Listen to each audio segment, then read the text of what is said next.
My name is Ashley Betancourt, and I'm here with Michael Sullivan, Director of the Department of Environmental Management. Good afternoon, Ashley. Good afternoon.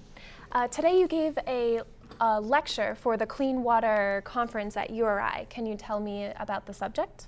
Well, what I was asked to do by Professor Thiem and others was to share with the audience my perspective on some of the challenges to water and wastewater management here in Rhode Island. Okay. Actually, that's exactly what we're interested here at the Water Resources Center, because recently we've put out a call for research proposals, and we want to give potential researchers ideas for their projects. Mm-hmm. And mostly we want to focus on critical water resource of quality and quantity issues here in Rhode Island. So we're going to ask you, we're leaving it up to you to tell us what those critical issues are. There's a host of critical issues. There's issues of monetary. I started my talk this afternoon talking about the approximate $1.5 billion of need.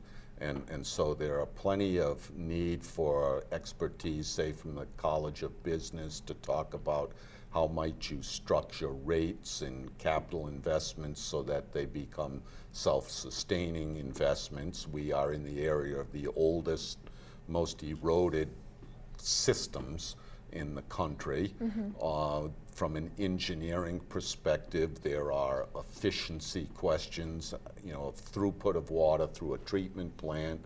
There are cleanup questions within the treatment plant. There are a host of stormwater management issues where instead of the old practice of concentrate it in pipes and cause it to run down gradient, in changing those systems to infiltration based.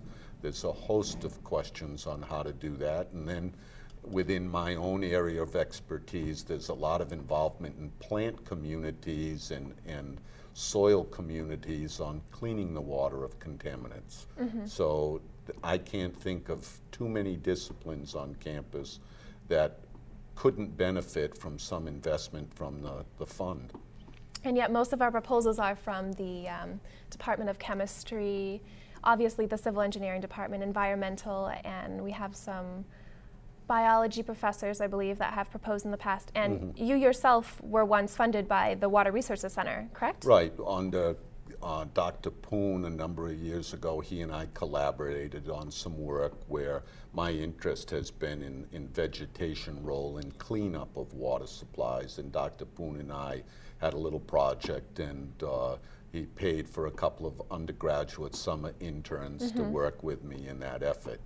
But in that same effort, you had folks like Dr. Arthur Gold from the Department of Natural Resources and others. And so there is, I think the Water Resources Center has been one of the best kept secrets on campus for way too long. Exactly. And we don't want to keep it a secret. We want to let everyone know that there are opportunities for individual just research projects that can meet your own goals. Mm-hmm. If you have something you're interested in, you can study in depth.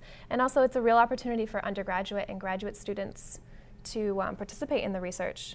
I think there's a host of opportunity for just that, for the graduate student to have a discrete and definitive thesis project, mm-hmm. for an undergraduate to gain meaningful experience perhaps on an engineering subject matter or a biological subject matter, but even more importantly, how to work in a professional team that may involve business colleagues, mm-hmm. engineering colleagues, biology colleagues, and that's the way the world works outside of the university is generally professional teams. And so anytime a faculty member can help a student get into that real world experience, if you wish, I think it helps with your education, it helps with your development of professional credential.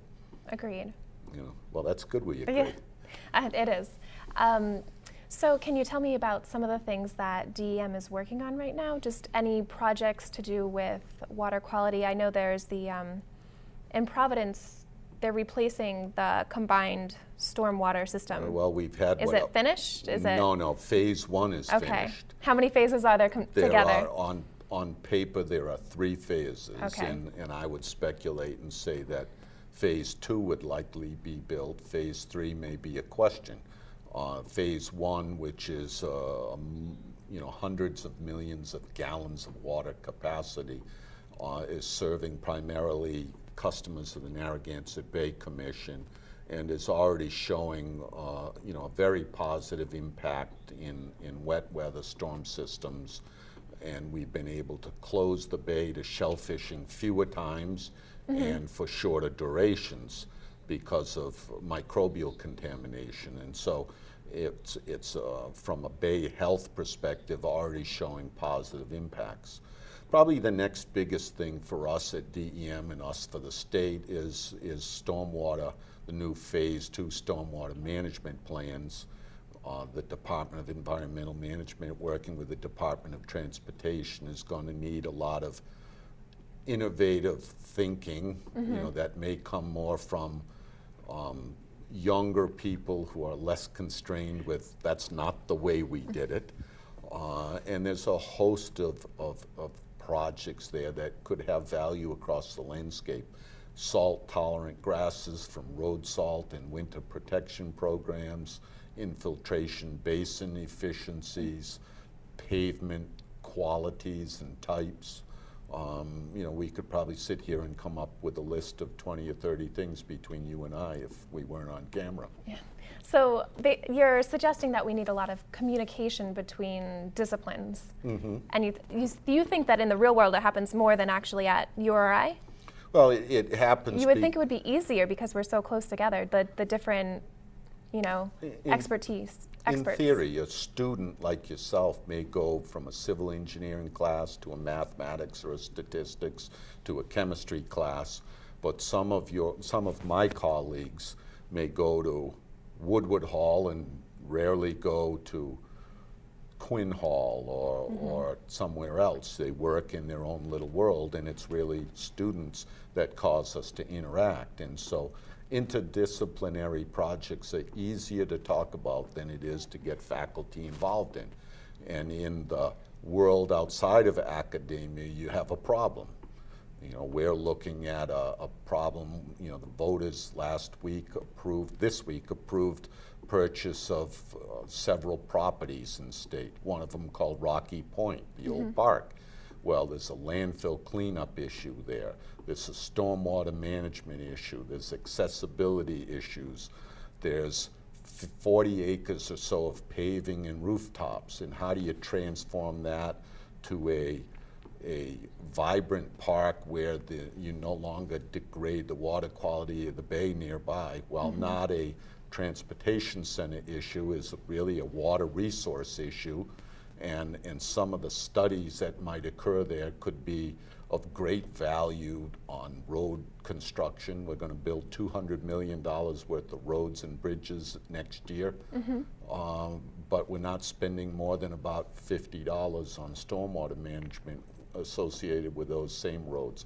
Hyperbole, yes, but the impact of that road isn't always addressed on an enduring basis. Not until later, which went too late. Yeah, DOT thinks about moving people quickly and safely, not about what drips from the car, runs off the road, and accumulates in a low area, and how does it affect the quality of fish nearby, or the viability of fish, or the drinking water in a nearby residential well.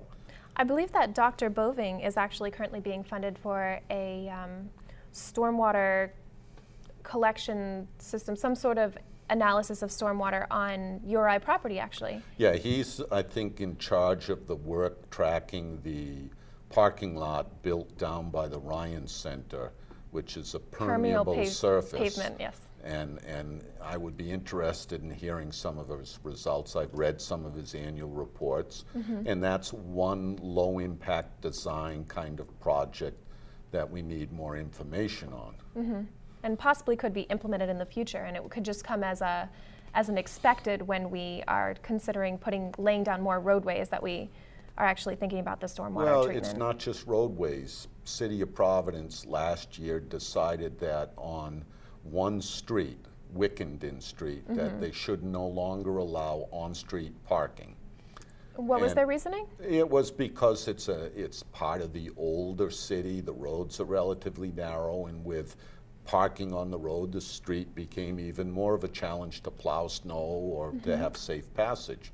So what happened immediately was anybody with a rental property or a residential Turned it into a parking lot? paved the driveway. So overnight you We went have from runoff issues. right. So the runoff in that one area increased about 70% in a matter of months because of a parking policy change. And it created a dramatic change. Then all of a sudden, storm basins were undersized. There was puddling in the roads because the little bit of lawn was paved over to. Are not there regulations that say how much of a property can be paved? There are, but when the city makes both regulations, bingo, you Okay. change it overnight. Okay, whichever one's more profitable? Well, I don't think it's profitable. I think it's expedited. You know, how can you solve one problem? Get people off the street. Well, make them park off street. Well, if you don't have a parking garage or others and people don't want to walk to their car a half mile, they could have created a lesser of a problem if they said if you build off-street parking, you must use permeable paving, you must create additional structure, but that wasn't thought through enough. And so now you have a dramatic change in runoff that really could only be reversed with removal of a lot of paving.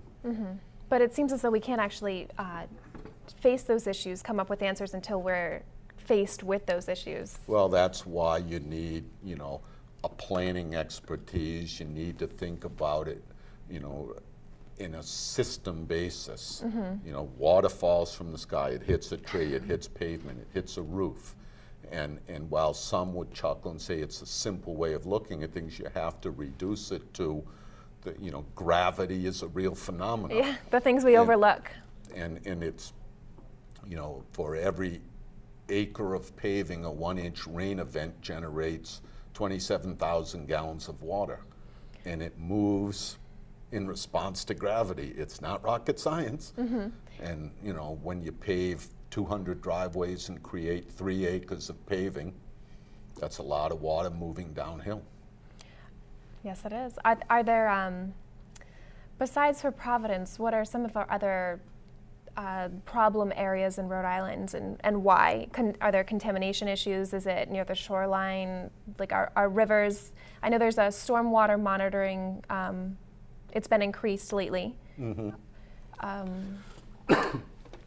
I wasn't sure. I had read about on DEM's website about the stormwater monitoring and how there's some sort of remediation effort after that, based on the results that you get from the monitoring. Right. We've been using stormwater monitoring for a number of years, trying to build, you know, total daily maximum load budgets. Where does the nutrient, where do the contaminants come from, and how do they affect landscape function? In this area, one of our concerns is the changes in the coastal salt ponds. Green Hill Pond, Ninigret Pond, Quanticotok Pond have shown dramatic changes in their finfish hatchery or shellfish value in recent years, and it's due to construction and managed activities. And the only way you get those cleaned up is the development of new and innovative septic systems, or consider the policy of regional sewerage and developing infiltration separate from the ponds itself. And so there's systemic problems, in the biggest of which is human behavior and preference towards what's cheapest.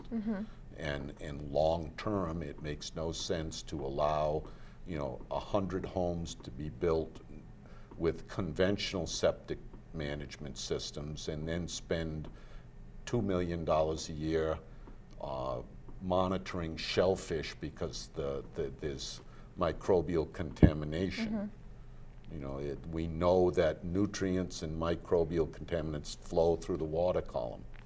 And so remove them at the source is cheaper than trying to clean them up in a diluted environment. And there's a lot of little incremental answers that can be reduced to research projects of faculty, graduate student, or undergraduate.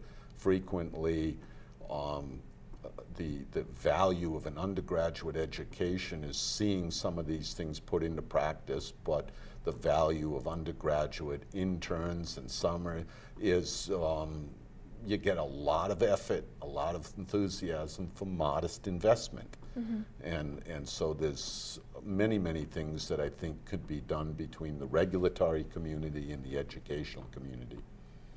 Okay, I'm actually curious to know, just you've been working for DEM now for 2 years? 5.5 years. Okay, completely wrong. 5.5 years. We had spoken about it before. It just seems like 2 at times. Okay. I've enjoyed it so much. What major policy issues have you been working on within that time period? You personally, what have you brought to the table? Well, probably the most controversial, there are a couple dealing with water, is there are 19 sewage treatment plants in this state. Virtually all of those have been relicensed and re-permitted on their discharge during my time to much more demanding levels of nutrient reduction. Okay. The 65% of the watershed of Narragansett Bay lies within Massachusetts, though. And so while I am very proud of what we have done in terms of upgrading Rhode Island plants at substantive costs, one of the bigger challenges is how do we affect the behavior of the city of Worcester or the city of Attleboro or the town of North Attleboro. And the way we have taken that is we've begun legal challenges to their permits, and a group of students have helped us with some of the data collection there because the cities took the position that they weren't the problem and we couldn't prove it. And so we began a sampling program right at the border, and were able to show that the nutrients from their discharge plants were crossing the border. And we've threatened actions under federal law and others, and we've appealed their permits, and so we're gaining. And that's not an easy thing. The late Senator Chafee called the then regional EPA director in when we first started this and told him that they weren't going to stand for Rhode Island dictating the prices of treatment plants in Massachusetts. And so that's a major change in behavior that we've been able to achieve. And that was through actual samples taken by, did you say a group of students? Many students were involved in collecting. I'm proud to be a student then. Yeah, and the quality of the data, getting an engaged group of students. Programs like the Watershed Watch here on at URI serve Linda Green? Yes, we met with her earlier. Elizabeth Herron and others, and all their volunteers, and a quality of training and that's across Rhode Island. I'm pretty sure that they use that information for many things. DEM pays part of the tab, and the quality of the work is well worth the modest investment, and it's those kind of databases and that really help us achieve. A lot of the collectors are actually volunteers. Yeah, they're all volunteers. Okay, and then it's just paying for the laboratory work. Correct. Okay, understood. And so there are those kinds of programs that help us lead to better treatment plant permits. The same process will begin to be used on illegal linkages on stormwater. We've had some assistance from faculty here at the university where, robotic cameras crawling up storm drains looking That's interesting. That's really interesting. Looking for sewerage linkages. I wonder if that would be some sort of, to think that if the Water Resources Center funded a project like that, it would definitely be out of our normal realm. Yeah, it's, when you see toilet paper come onto the beach through a pipe right on the beach, somebody's not. You've got to suspect something. Yeah, but the way you either go up the pipe and dig it all the way back, but we found as many as 10 or 15% in some communities hooked not to sewer pipes, but to storm drains. Oh, wow. And sometimes intentionally, they say, and sometimes accidentally. But the cheaper way to do it is with robotic and cameras and telemetry, and to detect those kinds of hookups so that you can correct them. And so there's many, kind of little, anytime you're fooling with wastewater, people get a little ooey and socially kind of, it's not a polite thing to talk about. But if you eat fish or shellfish, you want to make sure they come from clean water and that they're not a health concern. In the past, over the past 5.5 years, what type of major water-related catastrophes, if any, have occurred? Notable, something I would recognize. Well, in 2005, the Hunt River in North Kingstown disappeared for a month.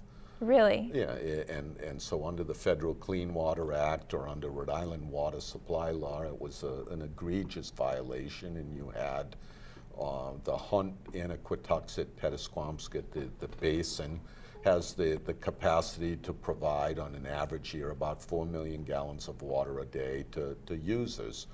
But at that point in time, the town of North Kingstown water supply system at that time was drawing about 8 million gallons a day. And how much did you say it was allowed? About 4 million Okay. is the safe So it was biological. Correct. But while it was doubled from North Kingstown, Quonset Development Corporation was drawing 1 million gallons a day. Kent County Water Authority was drawing 1 million gallons a day.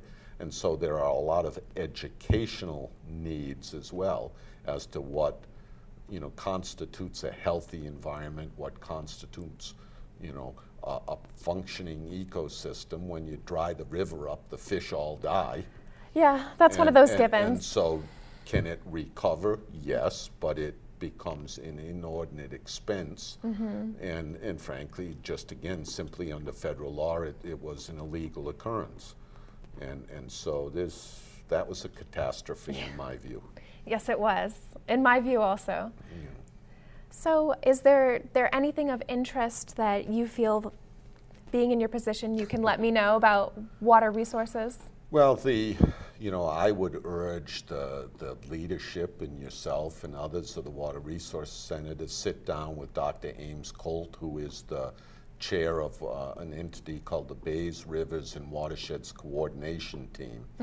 And this, under Rhode Island law, is a group. He is supposed to get DEM, Coastal Resources Management Council, the Water Resources Board, statewide planning, Narragansett Bay Commission, Rhode Island Economic Development Corporation, and the Rivers Council, all in synchrony. Really, quite the job. Working on common problems. And the Bays, Rivers, and Watershed Coordination Team, working with Sue Kiernan from DEM, we're trying to coordinate a focused and collaborative effort on stormwater management with the new Phase 2 stormwater rules and with the new stormwater manual in Rhode Island. There's going to be a lot of activity. We're focusing our enforcement efforts, our education efforts in just a couple of watersheds. Blackstone River, we're investing probably about $8 million on fish ladders to restore anadromous fish passage, herring and things back into the river. They're an important bait fish. And so clearing up stormwater problems at the same time you're trying to reintroduce fish and capable fish passage, there's not enough money to solve all the problems. So trying to coordinate those things, trying to educate in the community why you shouldn't put, drain oil from your crankcase into the storm drain. Picking up after pets is a rich source of gain, but not many people want to do that. Fertilizing and they say, well, it's near my own rivers. yard. Why should I have to do that? Well, because the rain comes, it goes to the curb, it goes down the drain, and it goes into the river. So capturing some of those behaviors, capturing some of those problems at the source requires outreach, requires education, requires people to take ownership of their own behaviors. And frankly, sometimes the young enthusiastic student coming home from URI can shame parents into behaviors that you can't educate them or intimidate them in on a tax basis. And so there's informal roles that, I can certainly take on some of those informal roles. Yeah.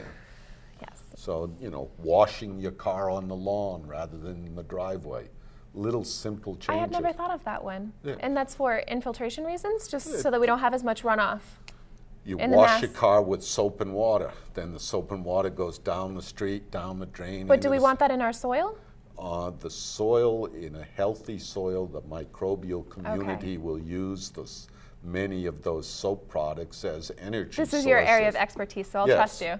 It's not going to be, if you're one of those people that needs to wash your car every day, you need to rethink life priorities. I don't know any of those people. But if you wash your car now and then, washing it on the lawn is not a bad thing. Turning the hose off while you're washing it is, wash it, wet it, soap it up, turn the hose on again. Especially on those days in the summer where there's what is it, drought watch? Well, we know something. in virtually every community in Rhode Island is not greatly different than the national statistic. Between May and October, water use increases by a minimum of 50% in every city and town and water system. And it's not because we're showering more or flushing more. It's because we're washing cars, watering lawns, filling pools. I cringe every time I see somebody washing their driveway with a hose. It just, You can't stop everything. sweep it, it's more efficient, but it gets blisters. But if you build more, directly for the impact, people would change behaviors. Well, I think that we've definitely brought up a number of issues in Rhode Island, and one of the ones I don't think we've really touched that I'm interested in is the quantity of water in Rhode Island. The population is, well, like you said, we're using a lot of water, and we're not getting more resources. So is it just a matter of cleaning the ones that we have and reusing, or, how is it that we can get more quality without actually producing out of, thin air? There are quantity and quality issues. How do we get more quantity without? You have the Taking largest single supply is the Situate Reservoir, Providence Water Supply. It takes care of about 60+% of the state's residences. The top 6 of the 400+ water suppliers in the state do about 85% of the population. We do not have a coordinated water policy. Situate Reservoir doesn't link to all of the larger systems, but we don't, if somebody were to damage through accident or intent the water supply of Situate, we don't have a plan of action? Route 6 goes right through the middle of it, so it wouldn't take much. There isn't a backup plan. Situate can provide up to about 90 million gallons a day when it's full and functional. All of the other sources, we might be linked together as they are today, don't add up to 10 million gallons. So if Situate went offline, the state would become somewhat paralyzed. You're making me nervous. I'm familiar with the area of Situate and where the reservoir is, and the water comes right up to the roadway. Yeah. There's good signage that says if you're in a truck with hazardous materials, you're not supposed to drive here. Good signage doesn't necessarily mean good practice. I won't argue with your conclusion. Yes. It seems like even that in a statistics mindset, we should think of what happens, what do we do if, did you say 90 million gallons? About 90 million gallons a day is peak day. capacity. What we could do, where would we redirect? We would be paralyzed for a while. Kind of like Pasco, that Well, Pasco water supply they had to was steal one from where, others. well, it was a gas station leak, MTBE, contaminated a whole village's community supply, and DEM was criticized and praised on any one day on how do we address it, how do we clean it up, but there's multiple millions of dollars spent cleaning up something. But this year there was legislation introduced to cause us to be more generous, and that is to let people keep old fuel tanks longer than we felt safe, because the lobby said that it costs a lot of money to replace those. My client doesn't have enough money. We'll regret and that. So it increased, and that's what I told in my testimony. Don't do this, this is bad policy. Ask the people from Pasco. But the legislation passed. And so part of the education that I call for needs to be education to our our most direct policymakers, sometimes those elected officials in the General Assembly, need assistance. Well, we can certainly work on that. We can, and don't lose faith. Don't just keep do as you're doing, trying to develop awareness, work on your own professionalism, work on your colleagues, your dorm mates, your housemates, question people's behaviors and encourage them to think about doing things differently. But there are deep concerns. Scituate Reservoir integrity concerns me regularly. An accident could cause a problem, but we live in a much different world today than years ago, and the idea that you could paralyze a state with a small quantity of chemical X, Y, or Z is a real something we should certainly be thinking about now. We should have been thinking about it 20 years ago. Yeah. Well, we can't go in the past, No. so I suggest now. You need to learn from my generation's mistakes, which is people who say, why won't I support the creation of another surface reservoir in Big River? The state has spent $50 million or more developing plans in a reservoir system that shouldn't be built, in my view. We ought to be drawing the water from well systems, because while the yield will not be as high, you have less adverse impact on the land, less adverse impact on ecosystems, but you also have a water supply system far more difficult to contaminate or destroy. And so there's a public safety, homeland security value of well systems as opposed to reservoir systems. That is that's a lot to take in for me. I'm getting it all though. So I guess that overall today we have talked about a lot of issues, and I think that we've certainly talked about enough to encourage research proposals in different areas. If someone tells me they can't think of anything, I can certainly point something out from today. Political science, journalism, business, engineering, plant I'll figure out journalism's relationship to us. Give me a few days and I'll think of something for them too. We're doing a video. Your generation watches more. This is online. I don't have a clue how to Skype or do these things, but I don't tweet or Twitter or any of those things. But I see more people your age doing this than reading a newspaper and the statistics of newspapers. So we need to think about journalism. What's the format?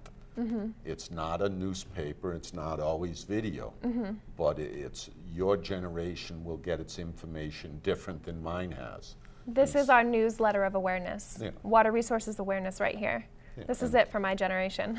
Well, tweet, Twitter, and do those other things, but communication is a need. Communication of risk, communication of responsibilities, and an open conversation amongst disciplines will help solve many of these problems. Well, thank you. I really appreciate you coming here and talking with us today. I'm Happy glad that to you come took, not back only again. did you do the Clean Water Conference, but you also did a short interview with us. Happy to do it anytime. All right. Thank you.